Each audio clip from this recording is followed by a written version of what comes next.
ನಯವಂಚಕತೆ. ಒಂದು ದೊಡ್ಡ ಸರೋವರ ಇತ್ತು. ಅದರಲ್ಲಿ ಅನೇಕ ಮೀನುಗಳು ಮತ್ತಿತರ ಜಲಚರ ಪ್ರಾಣಿಗಳು ಸಂತೋಷವಾಗಿ ಬದುಕುತ್ತಿದ್ದವು. ಆದರೆ ಇದ್ದಕ್ಕಿದ್ದಂತೆ 3 ವರ್ಷಗಳಿಂದ ಆ ಪ್ರದೇಶದಲ್ಲಿ ಮಳೆಯಾಗಲೇ ಇಲ್ಲ. ಸರೋವರದಲ್ಲಿದ್ದ ನೀರು ಕಡಿಮೆಯಾಗುತ್ತಾ ಬಂತು. ಎಲ್ಲಾ ಜಲಚರಗಳಿಗೂ ಚಿಂತೆಯಾಗತೊಡಗಿತು. ಇನ್ನು ಕೆಲವು ದಿನಗಳಲ್ಲಿ ಮಳೆಯಾಗದಿದ್ದರೆ ಸರೋವರದಲ್ಲಿದ್ದ ನೀರು ಪೂರ್ತಿ ಬತ್ತಿ ಹೋಗಿ ತಾವೆಲ್ಲ ಸಾಯಬೇಕಾಗುತ್ತದೆ. ಯಾವಾಗ ಮಳೆ ಬರಬಹುದು ಎಂದು ಚಿಂತೆ ಮಾಡುವುದನ್ನು ಬಿಟ್ಟು ಅವುಗಳಿಗೆ ಬೇರೆ ದಾರಿಯೇ ಇರಲಿಲ್ಲ. ಆಗ ಅಲ್ಲೊಂದು ಬಕಪಕ್ಷಿ ಹಾರುತ್ತಾ ಬಂದಿತು. ಮೀನುಗಳ ಒದ್ದಾಟ ನೋಡಿ ಅದಕ್ಕೆ ಬಹಳ ಖುಷಿಯಾಯಿತು. ಇಷ್ಟೊಂದು ಮೀನುಗಳು ತನಗೆ ಸಿಕ್ಕರೆ ಎಷ್ಟು ಚೆನ್ನಾಗಿರುತ್ತದೆ ಎಂದು ಯೋಚಿಸತೊಡಗಿತು. ನಂತರ ಮೀನುಗಳ ಬಗ್ಗೆ ತನಗೆ ಬಹಳ ಕಾಳಜಿ ಇರುವಂತೆ ನಾಟಕ ಮಾಡುತ್ತಾ ಸರೋವರದ ಬಳಿ ಬಂದು ಅವುಗಳ ಹತ್ತಿರ ಮಾತನಾಡಿತು. ನೋಡಿ ಗೆಳೆಯರೆ, ನಿಮ್ಮ ಸಂಕಟ ನನಗೆ ಅರ್ಥವಾಗುತ್ತದೆ. ಬಹಳ ದೊಡ್ಡ ಜ್ಯೋತಿಷಿಗಳು ಹೇಳಿದ ಪ್ರಕಾರ ಈ ಪ್ರದೇಶದಲ್ಲಿ ಇನ್ನೂ 2-3 ವರ್ಷಗಳ ಕಾಲ ಮಳೆ ಆಗುವುದೇ ಇಲ್ಲವಂತೆ. ಅಲ್ಲಿಯ ತನಕ ಈ ಸರೋವರ ಉಳಿಯುವುದೂ ಇಲ್ಲ. ನಾನು ಯಾವಾಗಲೂ ಬೇರೆ ಬೇರೆ ಪ್ರದೇಶಗಳಲ್ಲಿ ಹಾರಾಡುತ್ತಿರುತ್ತೇನೆ. ಹಾಗಾಗಿ ನನಗೆ ಎಲ್ಲಿ ಯಾವಾಗಲೂ ನೀರು ಇರುವುದೋ ಆ ಜಾಗ ಗೊತ್ತಾಗಿ ಅಲ್ಲಿ ಹೋಗಿಬಿಡುತ್ತೇನೆ. ನೀವೆಲ್ಲರೂ ಅದರ ಬಗ್ಗೆ ಒಮ್ಮೆ ಯೋಚನೆ ಮಾಡಿ ಎಂದು ಹೇಳಿತು.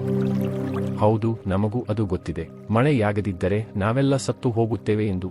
ಆದರೆ ನಮಗೆ ಬೇರೆ ದಾರಿ ಏನಿದೆ? ಆ ಭಗವಂತನ ಇಚ್ಛೆ ಇದ್ದ ಹಾಗೆ ಆಗಲಿ ಎಂದವು ನೊಂದ ಮೀನುಗಳು. ನಿಮ್ಮನ್ನೆಲ್ಲ ನೋಡಿದರೆ ನನಗೆ ತುಂಬಾ ಸಂಕಟವಾಗುತ್ತದೆ. ಇಲ್ಲಿಂದ ಸ್ವಲ್ಪ ದೂರದಲ್ಲಿ ಒಂದು ದೊಡ್ಡ ಸರೋವರವಿದೆ. ಅಲ್ಲಿ ಯಾವಾಗಲೂ ನೀರು ಬತ್ತುವುದೇ ಇಲ್ಲ. ನೀವೆಲ್ಲ ಇಷ್ಟಪಟ್ಟರೆ ನಾನು ನಿಮ್ಮನ್ನೆಲ್ಲ ಅಲ್ಲಿಗೆ ಕರೆದುಕೊಂಡು ಹೋಗಬಲ್ಲೆ ಎಂದಿತು ಬಕಪಕ್ಷಿ.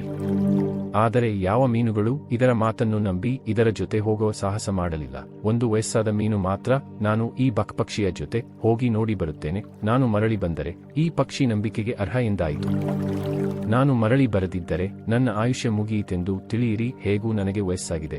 ಯಾರೂ ನನ್ನ ಬಗ್ಗೆ ಯೋಚಿಸಬೇಡಿ ಎಂದು ಹೇಳಿ ಬಕಪಕ್ಷಿಯ ಜೊತೆ ಹೊರಡಲು ಸಿದ್ಧವಾಯಿತು. ಬಕಪಕ್ಷಿ ಈ ಮುದಿ ಮೀನನ್ನು ತನ್ನ ಕೊಕ್ಕಿನಲ್ಲಿ ಹಗುರವಾಗಿ ಹಿಡಿದುಕೊಂಡು ಹಾರಿ ದೊಡ್ಡ ಸರೋವರವನ್ನು ತಲುಪಿತು. ಸರೋವರವನ್ನು ಆ ಮುದಿ ಮೀನಿಗೆ ತೋರಿಸಿ ಮರಳಿ ಅದರ ಜಾಗಕ್ಕೆ ಅದನ್ನು ತಂದು ಬಿಟ್ಟಿತು. ಈಗ ಎಲ್ಲಾ ಮೀನುಗಳಿಗೂ ಬಕಪಕ್ಷಿಯ ಮೇಲೆ ನಂಬಿಕೆ ಹುಟ್ಟಿತು. ಎಲ್ಲವೂ ಬಕಪಕ್ಷಿಯೊಂದಿಗೆ ಹೊಸ ಸರೋವರಕ್ಕೆ ಹೋಗಲು ಸಿದ್ಧವಾದವು. ಈಗ ಈ ಕಪಟ ಬಕಪಕ್ಷಿ ಒಂದೊಂದೇ ಮೀನನ್ನು ತನ್ನ ಕೊಕ್ಕಿನಲ್ಲಿ ಹಿಡಿದುಕೊಂಡು ಹಾರಿ ಹೊಸ ಸರೋವರದ ಹತ್ತಿರವಿದ್ದ ಮರದ ಮೇಲೆ ಕುಳಿತು ತಿಂದು ಬರುತ್ತಿತ್ತು. ಉಳಿದ ಮೀನುಗಳಿಗೆ ಈ ಬಕಪಕ್ಷಿಯ ನೀಚತನ ಗೊತ್ತಾಗದೆ ಅದು ಬರುವುದನ್ನೇ ಕಾಯುತ್ತಾ ಕುಳಿತಿರುತ್ತಿದ್ದವು. ಬಕಪಕ್ಷಿಯನ್ನು ಅವು ತಮ್ಮ ಪಾಲಿನ ರಕ್ಷಕನೆಂದು ಕೊಂಡವು. ಹಾಗೂ ಹೀಗೂ ಸರೋವರದಲ್ಲಿದ್ದ ಮೀನುಗಳೆಲ್ಲ ಮುಗಿಯುತ್ತಾ ಬಂದವು. ಆ ಸರೋವರದಲ್ಲಿ ಒಂದು ವಯಸ್ಸಾದ ಏಡಿ ಇತ್ತು.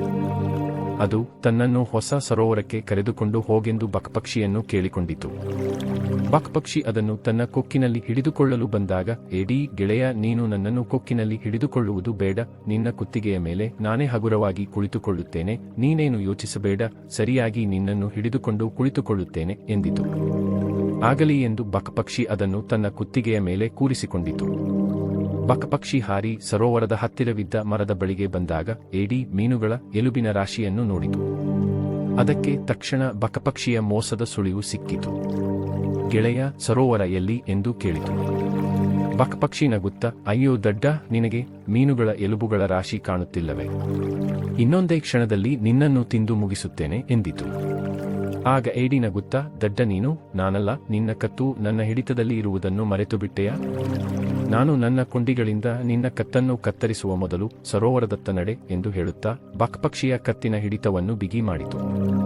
ಗಾಬರಿಯಾದ ಬಕಪಕ್ಷಿ ಹಾರುತ್ತಾ ದೊಡ್ಡ ಸರೋವರದತ್ತ ಸಾಗಿ ದಂಡೆಯ ಮೇಲೆ ಇಳಿಯಿತು. ಆಗ ಏಡಿ ತನ್ನ ಹರಿತವಾದ ಕೊಂಡಿಗಳಿಂದ ಬಕಪಕ್ಷಿಯ ಕತ್ತನ್ನು ಗಟ್ಟಿಯಾಗಿ ಹಿಡಿದು ಅದನ್ನು ಸಾಯಿಸಿ ಬಿಟ್ಟಿತು.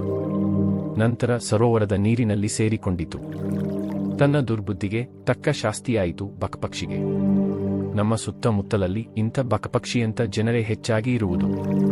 ಅವರ ಬಾಯಿಂದ ತಮ್ಮ ಬೇಳೆ ಬೇಯಿಸಿಕೊಳ್ಳಲು ಒಳ್ಳೊಳ್ಳೆಯ ಮಾತುಗಳು ಬರುತ್ತಿರುತ್ತವೆ. ಆದರೆ ಅವರ ನಡೆನುಡಿಗಳಲ್ಲಿ, ಅವರ ಕೆಲಸಗಳಲ್ಲಿ ಮಾತ್ರ ಬರೀ ಮೋಸ, ವಂಚನೆ, ಸ್ವಾರ್ಥವೇ ತುಂಬಿರುವುದು. ಮನಸ್ಸಿನಲ್ಲಿ ಯಾವಾಗಲೂ ವಿಷವೇ ತುಂಬಿರುತ್ತದೆ.